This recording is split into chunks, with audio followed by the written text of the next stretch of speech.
Welcome back, my friends, to the show that never ends. It's Friday. We're a day late. I've been so busy renaming my boat. Motor vessel Princess Mitchie has now ceased to be, and you don't just change the name. It has to be a whole ceremony with lots of friends. We actually did the ceremony twice, but we filmed the first one, and you can see it on Sunday on a program here, well, not here, actually on Ustream, called Jim and Her.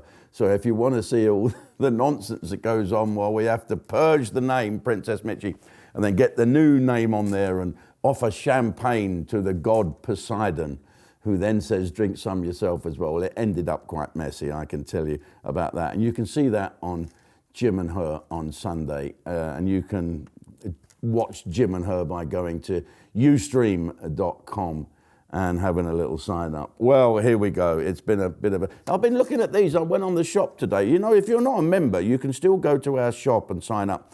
And this was the brilliant Boobs in the Wood. And there were really proper people in here, great actors and great actresses. That is Zoe. She used to be Bobby Davro's girlfriend before Vicky, who sadly passed away. Oh dear, dear, dear. She's nice. Zoe Big Tits, we used to call her, and she played a part brilliantly. She should have got an Oscar for doing this, or at least an Emmy or a Grammy or I don't know, a jelly baby. Get the black jelly babies, you get that much more jelly. And so, yeah, I enjoyed this. I played the baddie in it. See that with the beard? And when I was in the dressing room getting made up, my manager of 40 years came in and said, oh, I do beg your pardon, I was looking for Jim. I said, it's me. Brilliant, isn't it? Boobs in the Wood. Right, we've had the local elections. It's Friday today, and I do not know what the outcome's going to be. I just hope and pray.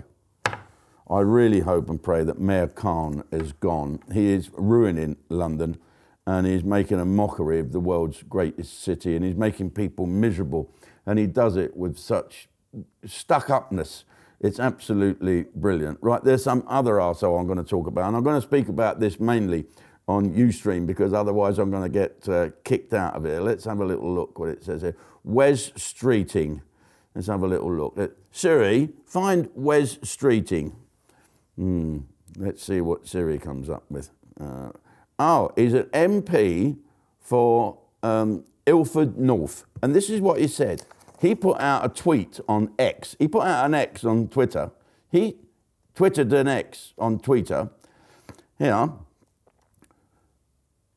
The day before the vote, Wes Streeting put out a tweet saying, if you voted for the Conservative candidate, Susan Hall, who's magic, I know her well, you'd be voting for the far-right, racist and Islamophobes the world over. What the fuck? Is this man serious? So voting Conservative makes you a racist and a... What? What's going on? What a despicable comment. This is a man who is part of the Labour Party that's going to be in government. Well, not if George Galloway has his way.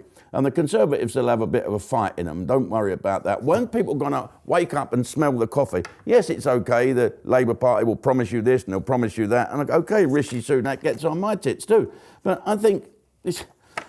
If you get Labour Party in, it's all going to be horrible. Learn to speak about 15 new languages because you will be a stranger in your old land if you're not careful. Let's see what's been going on at the moment. The Conservatives are losing lots of seats in the funny council things. I don't really take them all that seriously, really. Do you? Have you ever met a councillor?